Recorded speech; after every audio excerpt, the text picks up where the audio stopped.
en tout cas, merci de m'avoir invité, merci d'être là ce soir. Donc, je vais préparer un petit diaporama et en fait, je vais vraiment me concentrer sur un aspect de mon travail, mais qui est pas systématique, mais qui est en ce moment le centre d'intérêt que j'ai dans mon travail, donc le reflet, comme le titre l'indique. Donc juste d'abord peut-être d'abord passer la deuxième image, voilà. En gros, pour voilà, les personnes qui n'avaient pas du tout d'idée de ce à quoi pouvait ressembler mon travail, je vais faire juste une petite présentation de comment je mène mes recherches. Donc en fait, l'idée principale de mon travail, c'est que je cherche à donner des nouvelles identités à des objets de mon quotidien.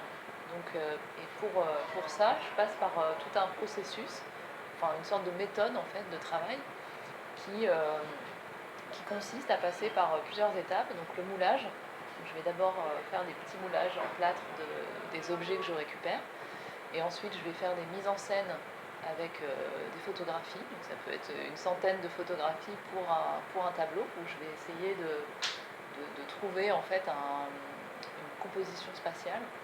Et ensuite seulement, je vais passer à la peinture d'après la photographie que j'aurais choisie. Donc tous ces filtres, en fait, toutes ces étapes vont faire que l'objet va perdre de ses détails et va acquérir en fait un potentiel d'interprétation. Donc tous ces objets, qui au départ sont des objets sans qualité, vont devenir ouverts à toutes sortes d'interprétations selon ce que le spectateur va projeter dans le tableau.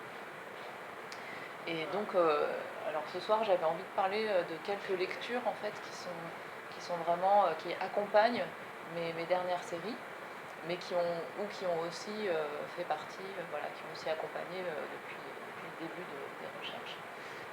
Alors c'est pour ça que j'avais choisi de commencer en fait par un premier tableau. Alors en fait, il y en a deux tableaux que j'ai montrés qui ne sont pas de mon travail, mais qui en fait vont aider peut-être à comprendre ma manière de voir les choses quand je peins en fait, et notamment spatialement. Et donc il y a un livre que je relis assez souvent, qui est de Michel Foucault et qui s'appelle La peinture de Manet. En fait, c'est une retranscription d'une conférence qu'il a donnée en 71 en Algérie, je crois. Et donc ce qui est agréable avec ce livre, c'est que c'est écrit de manière, c'est une retranscription, donc c'est vraiment Foucault qui parle de manière assez détendue sur la peinture, et c'est très agréable et c'est très intéressant. Ça va droit au but, et donc il analyse plusieurs tableaux, dont le bar aux Folies Bergères. Et donc ce qui est intéressant, c'est qu'il analyse la manière dont Manet va représenter l'espace, et notamment les différentes particularités, dont par exemple des choses qui reviennent tout le temps dans la peinture de Manet, c'est le fait qu'il il va toujours chercher une résonance avec le cadre du tableau. Et donc il va tout le temps faire intervenir des horizontales et des verticales. Donc des sortes de grilles ou de structures qui vont reprendre le plan du tableau en fait, qui vont toujours faire allusion au plan du tableau. Et moi, c'est quelque chose auquel je pense toujours, c'est une chose à laquelle je pense toujours, c'est vraiment de tout le temps penser qu'on est en train de peindre sur un objet en fait. Et donc là notamment, les horizontales, les verticales, on voit surtout des horizontales, mais il y a aussi les piliers derrière, les bouteilles qui vont reprendre les verticales. Il y a une autre particularité, c'est qu'on a une lumière qui ne fait pas du tout ressortir d'ombre en fait, qui est très directe. Donc on a l'impression d'être dans l'espace et d'être nous-mêmes frappés par cette lumière. Il y a un autre détail qu'on ne repère pas tout de suite, c'est que le reflet de la femme qui se trouve face à nous est incohérent. Parce que si le spectateur se trouvait face à cette femme, son reflet devrait être derrière elle, devrait être directement derrière elle. Donc là, Manet a triché en déplaçant son reflet. Et donc il nous pose la question de notre position par rapport au tableau. Voilà, donc c'est-à-dire qu'on ne peut pas à la fois regarder cette femme de face et voir son reflet sur le côté du tableau de manière aussi éloignée. Il devrait être directement, même à la limite, caché par elle-même. Donc déjà, ça veut dire qu'il implique plusieurs points de vue pour le spectateur. Et donc, il pense le tableau déjà comme un objet, puisqu'il nous dit, voilà, on peut être mobile devant ce tableau. C'est pas juste une image, on peut être mobile devant. Et puis il y a aussi pareil, ce personnage qui est complètement sur la droite, qui est en train de parler à cette femme, et qui, pareil, n'a pas de position plausible en fait. Voilà. Et donc, ce qu'il explique, Foucault, c'est que justement, en fait, en inventant, en pensant le tableau comme un objet, eh ben, il ouvre la voie à toute la modernité, en fait. Au fait que finalement, eh ben, la représentation, elle peut disparaître petit à petit, puisque le tableau est lui-même un objet. Voilà, donc moi, ce qui m'intéresse le plus là-dedans, c'est vraiment le rapport au plan du tableau. Et justement, avec le reflet, on va voir que le reflet, il va aussi pouvoir permettre de représenter plein d'espaces complètement différents, de multiplier des espaces dans le tableau, et surtout de parler de la peinture elle-même. Voilà, donc je vais passer à la suivante. Est-ce que justifier ce choix ou jamais En fait, justement, sa peinture... On ne peut pas supposer que ce soit une vraie maladresse? Non, parce que justement, alors c'est ça qui est intéressant, c'est qu'on va voir avec d'autres tableaux, c'est qu'en fait c'est des choses récurrentes. Donc on sait très bien que c'était complètement pensé, quoi. C'est complètement pensé parce que déjà c'est quelque chose qui s'observe. Enfin, quand un peintre commence à penser son tableau, il a d'abord observé la réalité. Donc c'est quelque chose qui est facile à observer. Quand on est face à quelqu'un, son reflet il va être forcément derrière lui. Donc forcément, il y a plein d'autres choses dans le tableau. Il y a le fait que les bouteilles qu'on voit au premier plan, en fait, on les retrouve pas derrière dans le reflet. Donc il y a plein de choses qui font que, en gros, il y a toujours cette planéité. Enfin, il y a une platitude de la peinture, et on la retrouve dans plein d'autres. Je vais en montrer un tout à la fin. Pas vraiment, non. Pas vraiment. Lui, c'est justement ce qui est intéressant, c'est que en gros, il y a c'est comme s'il y avait plusieurs couches comme ça dans le tableau, mais qui sont face à nous. Donc il ne se reflète pas dans le miroir, on peut aussi penser qu'il y a un miroir entre les deux bouteilles. On peut la remettre. Regarde, les deux bouteilles, elles sont tellement collées qu'on pourrait penser qu'il y a un miroir juste entre les bouteilles. Non, mais c'est ça en fait, c'est que c'est une image très très complexe. J'ai jamais pensé ça. Bien sûr, oui, non, oui, Manet, c'est vraiment. En fait, j'avais jamais vu le personnage. Non, c'est très. Et pareil, en fait, tout simplement le fait aussi que, vu qu'il y a un miroir qui est juste derrière, on devrait nous-mêmes, le spectateur devrait lui-même se voir dans ce miroir. Donc voilà, déjà parce qu'il y a des précédents, par exemple Ingres avec la comtesse de Sonville, je sais plus comment elle s'appelle. C'est pareil, en fait, alors c'est pas tout à fait pareil, c'est que c'est une femme avec son reflet dans le miroir derrière, mais le miroir est sur le côté et elle-même n'est pas de face. Donc la question ne se pose pas de nous ne pas se voir dans le miroir. Mais là, c'est un des premiers tableaux où le miroir est complètement frontal. Et justement, c'est quelque chose qui est récurrent. Et d'ailleurs, si vous arrivez à vous procurer ce livre, c'est toute l'analyse de Foucault. C'est qu'il montre que Manet était tout le temps en train de se poser la question de cette frontalité et de cette planéité du tableau. Et par exemple, le balcon, dans le balcon, on voit les personnages, la grille du balcon, elle est complètement frontale. On ne voit plus rien dans le fond, c'est noir. Donc c'est plan. Voilà. Et à chaque fois, il se pose la question, est-ce que le balcon, il correspond au plan du tableau et les personnages sont derrière, ou bien au contraire, c'est le fond sombre qui correspond au plan du tableau, les personnages sont devant, et nous, on est avec eux, en fait, on est à l'avant de ce tableau. C'est ces questions-là qui sont passionnantes, c'est justement de savoir, ce plan du tableau, il est à quel niveau, nous, on est à quel niveau par rapport à ça. Et du coup, on se pose la question de l'objet tableau. Donc voilà. Alors donc là, en fait, je vais les présenter un peu de manière chronologique. Donc j'ai vraiment fait une sélection de toutes les occurrences de reflets dans mon travail, en fait. Donc, le tout premier, c'est pas un des premiers où j'ai utilisé tout le processus des moulages, la photo et tout ça, mais c'est le premier où j'ai commencé à représenter un reflet sur le sol de l'espace, qui est un petit espace théâtral, en fait, qui est le studio, qui est mon mini studio de photographie. Et donc finalement, pourquoi j'ai choisi d'amener ce reflet sur le sol, c'était exactement pour ça. C'était que tout d'un coup, ça me permettait de ne pas être dans un espace uniquement perspective en tout cas, mais de ramener une planéité. Ce qui fait que ça amène en même temps un degré d'illusion, mais aussi un degré d'abstraction, parce que tout d'un coup, on voit les choses platement. On peut regarder uniquement la symétrie, par exemple, et ça devient une forme un peu abstraite. Moi, bon, ça va être plus parlant après.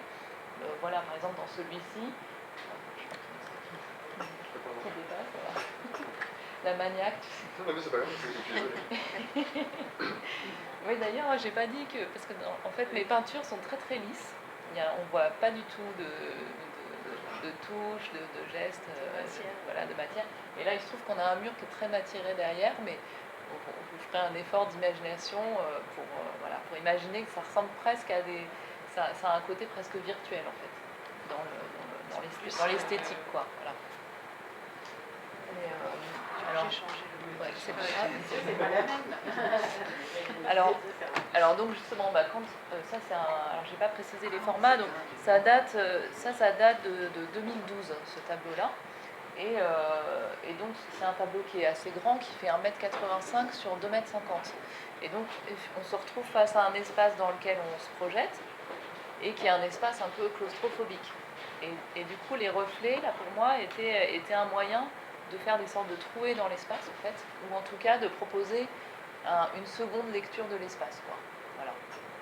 Donc c'est une manière de sortir un peu de cet espace claustrophobique.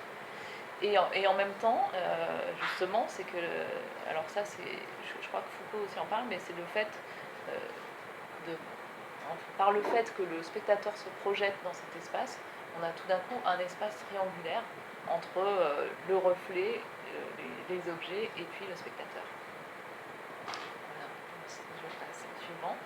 Alors là, il ne s'agit pas du même type de reflet, mais il se trouve que dans certains tableaux, je choisis de faire refléter la couleur d'un objet sur un autre. Et ça correspond en fait, puisque à cette période-là, pour moi, en fait, ces objets représentaient des sortes d'entités qui se partagent un même espace. Et finalement, toutes les distances, la manière dont ils justement soit se reflètent les uns sur les autres, soit projettent une ombre les uns sur les autres, c'était une sorte de métaphore pour moi de notre rapport à l'espace, à un espace commun, comment on se partage un espace.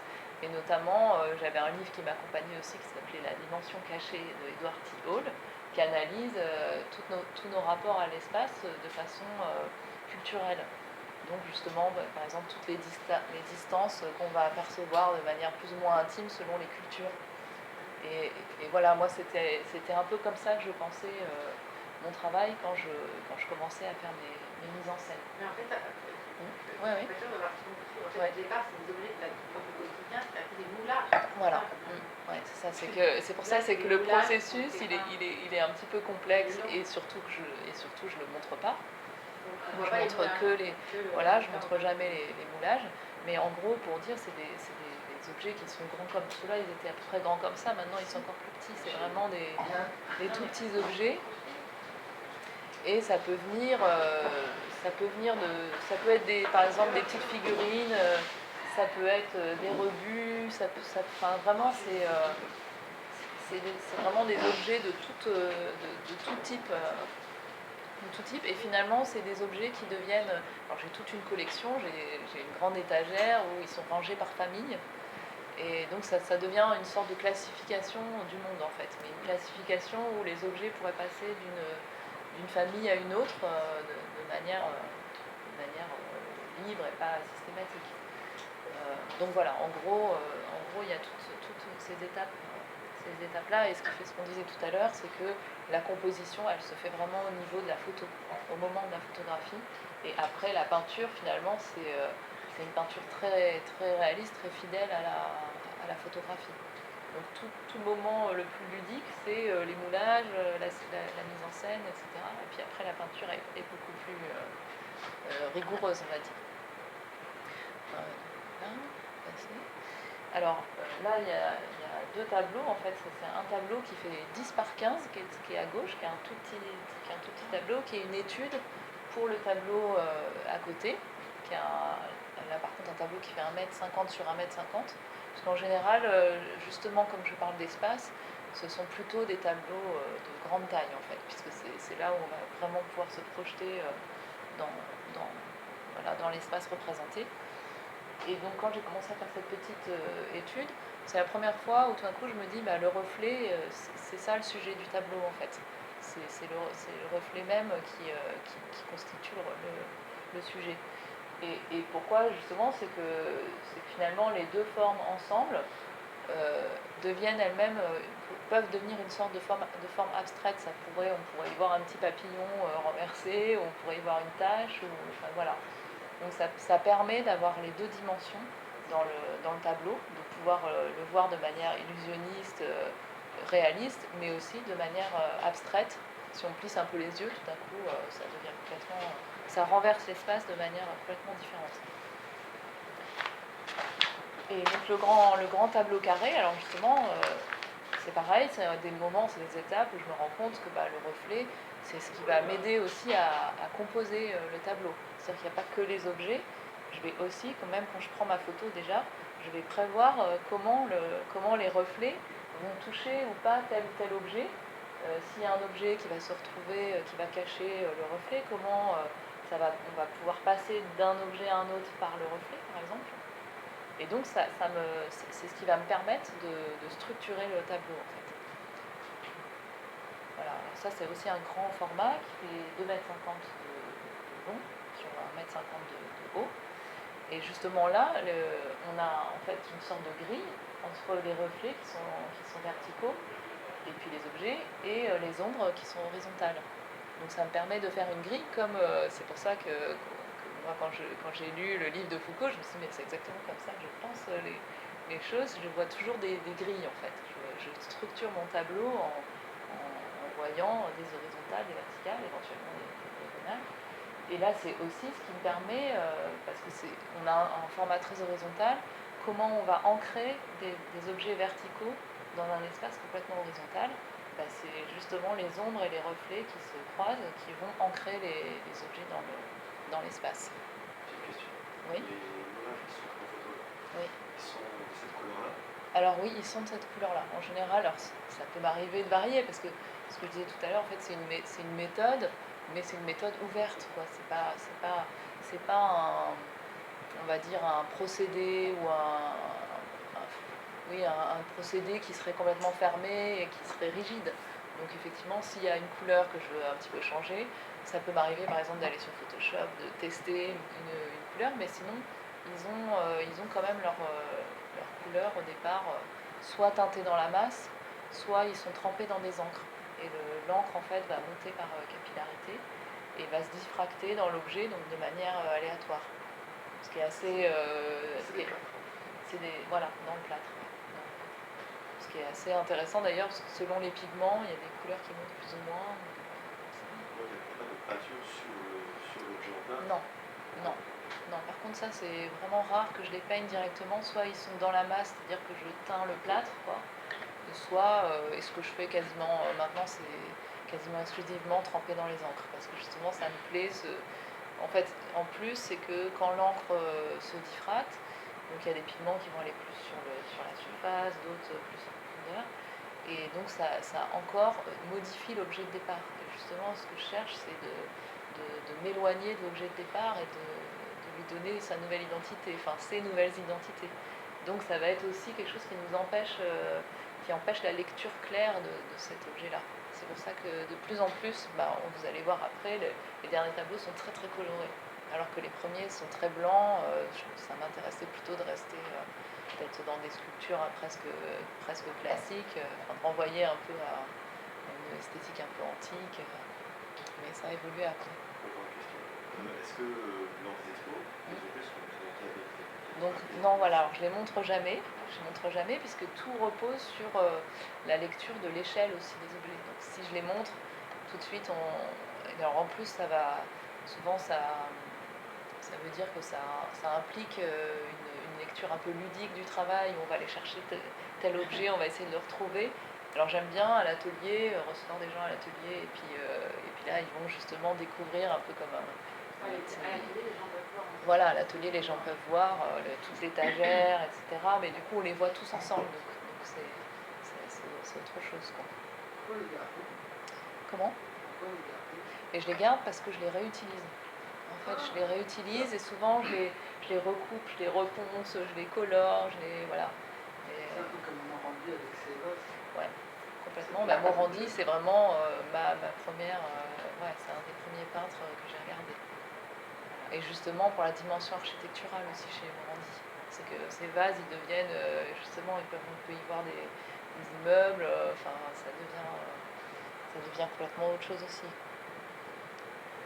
Voilà, ça c'est une vue d'exposition, juste pour montrer la taille des tableaux.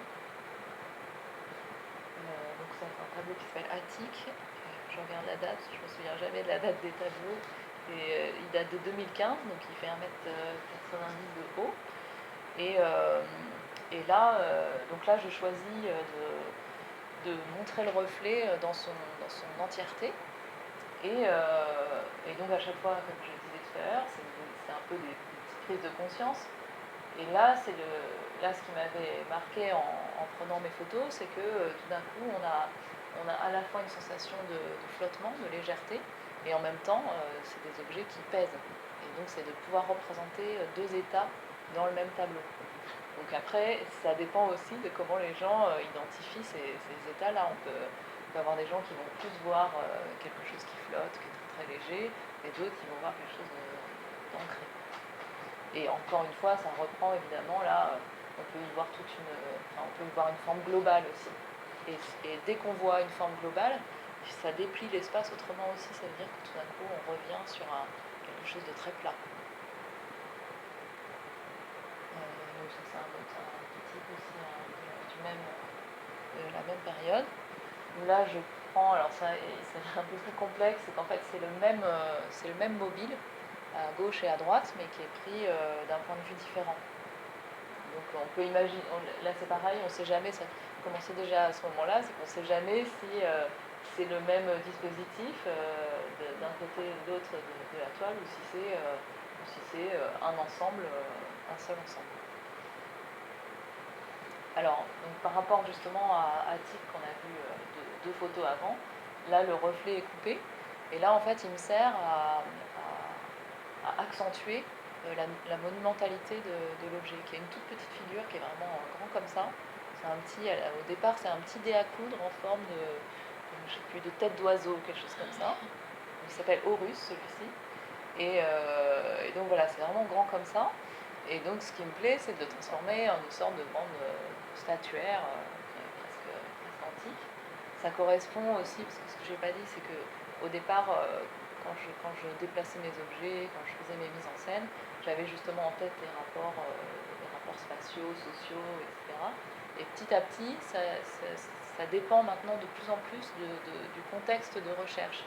Donc à cette période-là, j'allais faire une exposition en Turquie, et donc je commençais à m'intéresser à des sites archéologiques en Turquie, et notamment il y a un site archéologique qui s'appelle Nemrut, qui est en haut d'une montagne rocheuse, et où on retrouve des énormes têtes animales qui font peut-être deux êtres humains l'un au-dessus de l'autre, et qui sont comme ça posés en plein milieu de la montagne. C'est complètement incroyable. Donc cette image-là, moi, m'avait complètement marquée, et il y a eu toute cette série de formes animales monumentales.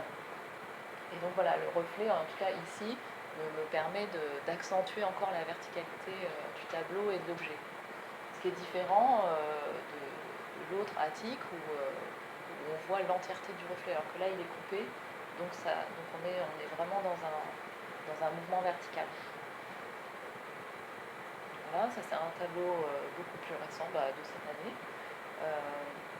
Où là c'est encore la même histoire, c'est comment je passe d'un objet à un autre par le reflet en fait. À chaque fois le reflet va toucher un autre objet, et donc il s'appelle serpentine parce que ça permet, l'idée c'était de pouvoir serpenter avec le regard dans l'espace du tableau, et en même temps là c'est pareil, le sol en fait finalement c'est comme si on peut en tout cas imaginer qu'il soit relevé presque au niveau du plan du tableau.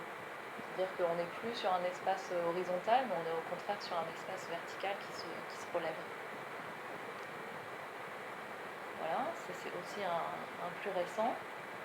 Et où là, donc ça c'est plutôt un petit format. Et là, je commence avec cette nouvelle série, je commence à me poser la question du double en fait. Donc où le reflet n'est plus simplement le reflet au sol, mais où tout d'un coup on peut se poser la question de savoir est-ce que c'est est-ce que c'est un autre objet ou est-ce que c'est le reflet du même objet. Et ce qui va faire la différence, c'est le léger flou en fait de la peinture. Donc là encore une fois, ça nous parle de la peinture et de comment on va choisir un traitement pour ce qu'on veut représenter. Donc l'objet du dessus est très net et l'objet du dessous est un petit peu plus flou, et donc notre regard va le comprendre comme étant un reflet.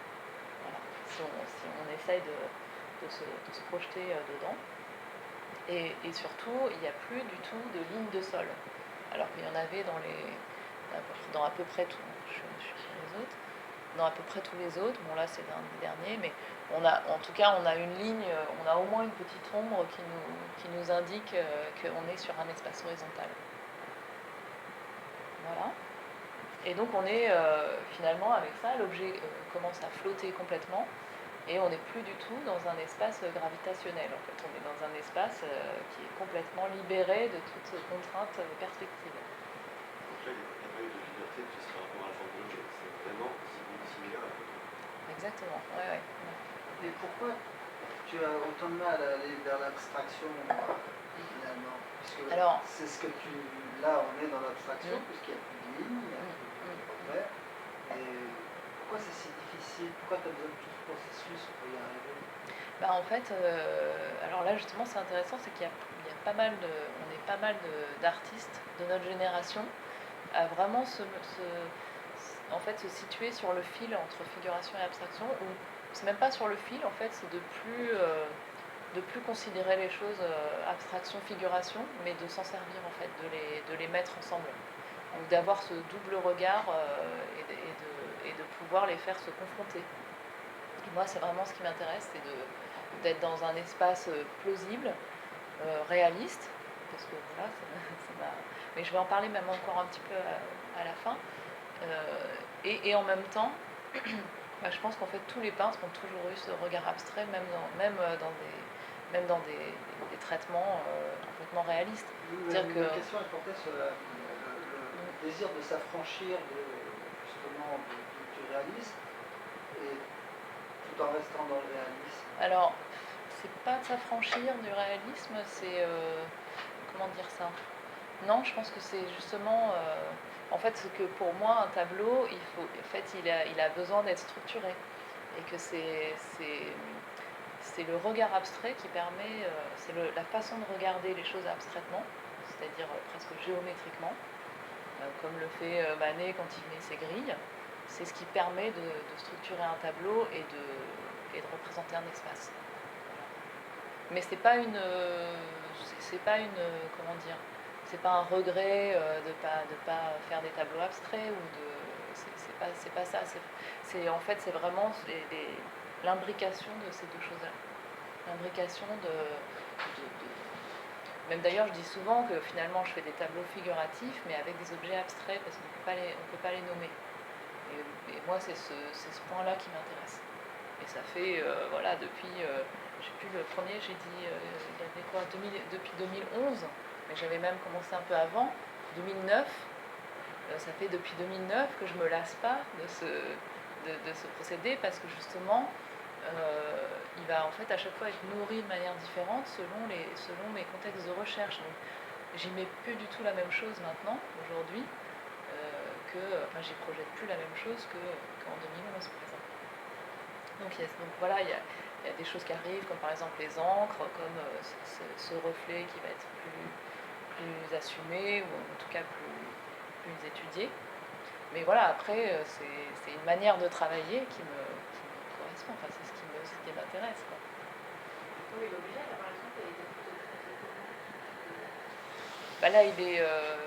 Là, il est posé sur alors je me souviens plus, parfois c'est des plaques de plexiglas, parfois c'est du miroir. Ah non, voilà, ouais, non, exactement. Ouais, ouais. Bah après ça dépend, c'est possible, hein, parce que moi là par exemple en l'occurrence je supprime juste la ligne de sol, mais si j'ai un mur blanc derrière, rien ne se reflète d'autre que cet objet en fait. Le reflet, c'était ça. Et le reflet, il était comme ça, ouais. Parce que justement, pourquoi je passe aussi par la photographie, c'est que j'ai besoin de cette précision, du fait que les objets sont difficilement identifiables. S'il n'y a pas cette précision de volume, de modelé, d'ombre, etc., on ne peut plus y croire en fait. On n'y croit plus et on aurait des formes molles dans lesquelles finalement on n'y projetterait pas grand-chose. Et là, pour le coup, on serait dans une abstraction. Et moi, là, ça m'intéresse plus. Donc c'est pour ça que j'ai besoin de toute cette mise en scène, ce procédé de photographie, etc.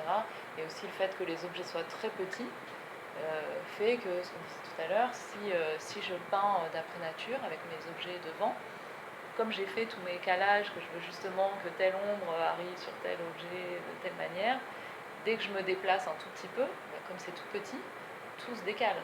Alors que si j'ai une nature morte qui est devant moi, qui est grande comme ça, si je me décale un petit peu comme ça, c'est pas grave.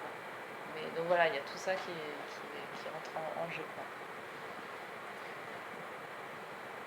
Voilà, et donc ça c'est vraiment la toute dernière série sur laquelle je suis encore en train de travailler. C'est des tout petits formats parce que c'est des études pour des plus grands tableaux. Où là, je passe à un reflet latéral. Donc un reflet où là, justement, on va plus être sûr qu'il s'agit du même objet.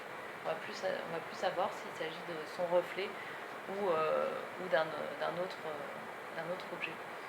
Et donc justement, je joue aussi avec le fait qu'on n'a plus non plus la ligne, par exemple la ligne la ligne de démarcation entre le miroir et la réalité, elle disparaît. Donc selon les compositions, donc par exemple, voilà, en gros, je vais montrer les 3 tableaux d'un coup. Il y a ces trois tableaux-là. Donc on peut imaginer, par exemple, ici, on voit qu'il n'y a pas de ligne entre les deux objets. Donc on n'est plus du tout sûr qu'il s'agit d'un reflet. Alors que dans celui-ci, on pourrait imaginer que l'objet continue et qu'éventuellement la ligne de démarcation se situe en dessous. Donc il y a toujours ce doute-là, ce qui fait que la série repose toujours sur la même composition, mais en même temps il y a toujours des petits détails qui font que à chaque fois on est dans un nouvel espace et on se pose la question de comment il fonctionne. Et donc moi ce qui m'intéresse là-dedans aussi, c'est que ça étend les limites de ce qui est représentable en peinture.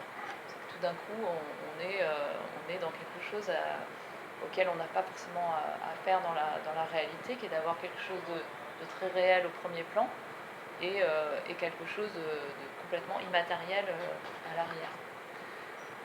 Et là, donc, du coup, je vais revenir vers la fin, justement un peu comme en miroir, parce qu'on en a eu un en premier tableau et je le mets en dernier, celui-ci. Donc le chemin de fer, on n'a pas de reflet ici, mais on retrouve les horizontales et les verticales, donc, comme on disait tout à l'heure. Il y a toujours ce souci de la grille et de faire référence au plan du tableau. Et donc ce qui est très intéressant dans ce tableau-là, c'est qu'en fait on a un personnage qui nous tourne le dos et qui regarde vers quelque chose auquel on n'a pas accès, puisque Manet a mis ce nuage en fait. C'est pas un nuage, c'est la vapeur du train qui vient de passer. Donc elle est en train de regarder vers quelque chose qui est invisible pour nous. Et la femme au premier plan, elle est en train de regarder à l'avant du tableau, donc aussi quelque chose qui est au niveau, qui est peut-être au niveau de nous, mais finalement on ne sait pas tellement ce qu'elle est en train de regarder, mais surtout, ça, en fait, ce que dit Foucault, c'est que c'est la première fois qu'un peintre pense le recto et le verso de la toile. C'est-à-dire que tout d'un coup, on a envie de passer derrière pour aller voir ce qu'est en train de regarder cette petite fille. Et le fait de penser au recto et au verso de la toile, encore une fois, on est dans la prise en compte de l'objet tableau. Et c'est un jeu entre le visible et l'invisible, et ce qu'on est en train de regarder. Voilà, et alors, il se trouve que justement c'est assez drôle, c'est quand on est en train de travailler comme ça sur une nouvelle série, il y a toujours des lectures qui arrivent et on se dit mais c'est incroyable, c'est exactement, ça tombe pile, pile là-dedans. Donc au moment où je travaillais sur cette série des reflets, j'entends une émission sur un livre sur Lewis Carroll. Forcément on pense tout de suite au reflet, au miroir, mais c'est en fait une femme qui s'appelle Laurence Gasquet, et ça s'appelle Lewis Carroll et la persistance de l'image. Et elle analyse en fait les photographies que faisait Lewis Carroll, qui sont des photographies de petites filles comme tout le monde le sait, mais elle montre comment justement Lewis Carroll pensait aussi la géométrie de ces photographies. Et donc il y a toujours, très souvent, il y a toujours une structure. Donc par exemple, ces modèles vont tenir un bâton qui va permettre de redonner une verticalité, par exemple. Ou bien il va y avoir des éléments architecturaux qui vont nous redonner une horizontalité ou une structure, en tout cas, à la photographie. Et en parallèle de ça, elle analyse, il y a des cahiers, en fait, qui montrent que Lewis Carroll était ultra maniaque sur la mise en page de ses livres. Et elle montre qu'il prévoyait la place de ses illustrations par rapport à son texte. Donc par exemple, il avait carrément la mise en page du texte, telle phrase se terminait par tel mot, il fallait que ça arrive, par exemple, je ne sais pas, cheveux, il fallait que ça arrive au niveau des cheveux d'illustration qui étaient à côté. Et il pousse le truc très très loin, de l'autre côté du miroir, il met, et c'est une page en fait recto verso pour le coup, justement, où on voit Alice traverser le miroir. Et finalement, les deux images se superposent par transparence. C'est-à-dire que si on met la feuille comme ça à la lumière, Alice est exactement à la même place, c'est exactement le même contour, mais d'un côté de la page, elle est de dos, de l'autre côté, elle est de face, elle a traversé le miroir. Et il pousse le truc encore plus loin, c'est qu'on tourne la page, le dernier mot de la première page, c'est à travers. Et on tourne la page et on arrive sur cette image. Donc voilà, du coup j'ai fait le parallèle avec ce tableau, parce qu'il y a cette idée de recto verso et il y a cette idée de la matérialité du support. Voilà. Donc je vais rester plutôt sur celui-là par exemple. Alors vous me dites si c'est trop dense, parce que là je passe à une autre lecture, pareil, on me conseille de lire La vie sensible d'Emanuele Coccia, qui est un philosophe contemporain. Moi je lis pas beaucoup de philosophie, mais le titre me donne envie, donc je commence à lire ce titre, et il se trouve que ça parle d'image et de reflet. Et donc ce que dit Emanuele Coccia, il dit que en fait tout est sensible dans notre monde parce que tout fait image. En fait, il renverse les choses, il ne considère pas le sujet en train de voir, il considère le sujet comme émettant une image. C'est-à-dire que tout dans le monde émet une image et donc est sensible. C'est ce qu'il appelle le sensible, et pour lui, il y a une équivalence entre image et sensible. Donc, voilà, il développe tout ça. Mais ce qui est intéressant, c'est qu'à un moment donné, donc, il commence à parler du miroir, et il montre, donc moi c'est pour ça que j'ai appelé ça comme ça, la petite intervention. Il dit en fait, il y a image quand la forme s'échappe du corps dont elle est la forme, sans que cette existence extérieure arrive à se définir comme celle d'un autre corps ou d'un autre objet. En fait, ce qu'il dit, c'est que dans le reflet du miroir, tout d'un coup, l'image, en fait, la forme qui se détache, par exemple, moi je suis une forme, je me reflète dans un miroir, ben, dans le miroir il va y avoir ma forme, mais elle a quitté mon corps, et elle n'est plus que image. Voilà. Donc, et moi, ça correspond complètement à ce que j'étais en train de rechercher dans mon tableau, qui était d'avoir à la fois un objet qui prend corps, qui est au premier plan, qui prend corps et qui est, alors là on ne le voit pas parce qu'en plus on a la matière et c'est une photographie, mais dans le traitement de la peinture, la forme qui est au premier plan est très matiérée. En tout cas, on commence à voir justement le geste du pinceau, la matière de la peinture, et au contraire, la forme qui est derrière est complètement lissée, puisque c'est censé être un reflet. Et donc ma tentative, c'est d'essayer justement de d'obtenir dans le même espace quelque chose qui nous est présent, qui est très concret, voilà, qui est matériel, et quelque chose qui est immatériel dans l'arrière-plan. Donc pareil, je ne vais pas faire toutes les citations d'Emmanuel Ecochia, mais bon, il y a quand même des petites phrases qui sont hyper belles. Il dit par exemple, le cogito du miroir, ce serait « je ne suis plus où j'existe ni où je pense ». Donc c'est-à-dire qu'à partir du moment où on est dans le reflet, eh bien, on n'est plus dans le corps qui existe et qui pense, on est dans un ailleurs. Et donc il définit ça comme une sorte d'hyperespace dans lequel finalement le corps a perdu toute matière. Et donc moi ça me semble passionnant d'essayer de représenter ça, en fait, de représenter cette sorte d'hyperespace. C'est pour ça que des fois on me dit mais c'est un peu métaphysique ta peinture. Oui, même si c'est pas forcément ce que je prétendrais, quoi. Mais finalement c'est quand même ce type de questions qui m'intéresse. Et il parle aussi d'un philosophe allemand du XIIIe, Albert le Grand. Il dit quand le miroir reçoit une image, quand le miroir reçoit une image, le miroir n'augmente ni en poids ni en volume. Donc ça c'est pareil, je trouve que c'est une belle façon de projeter sa pensée. Et pour finir, parce que du coup quand j'ai commencé à lire Emmanuel Ecochia et tout ça, je me suis intéressée à un autre philosophe contemporain qui s'appelle Tristan Garcia, qui a écrit « Forme et objet, un traité des choses ». Donc là, moi juste le titre, je me dis c'est complètement pour moi. Il parle justement d'une classification du monde qui serait mouvante. Donc pareil, ça m'intéresse. Et à un moment donné, il fait allusion à un passage de Proust où le narrateur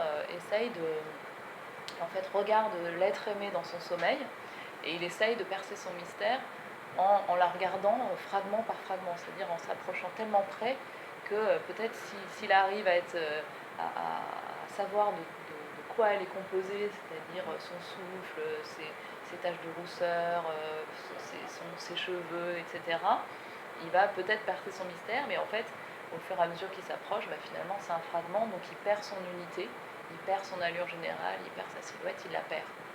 Et moi, ce que j'essaye de faire, ça résonne avec ce que j'essaye de faire, c'est d'avoir ces deux visions-là dans le même tableau, une vision fragmentaire et de pouvoir regarder l'allure générale, la silhouette générale de l'objet. Parce que quand je dis les objets, mais finalement pour moi ça devient des corps, un peu, ce que je représente.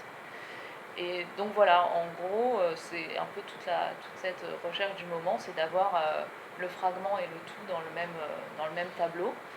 Et en même temps, c'est aussi pour moi une manière d'être au monde, enfin de regarder le monde, c'est de pouvoir par exemple percevoir un événement émotionnellement, c'est-à-dire d'être touché de près, et en même temps d'avoir du recul et de prendre une distance. Et voilà, c'est un peu mes dernières réflexions. Et je m'arrête là. Merci.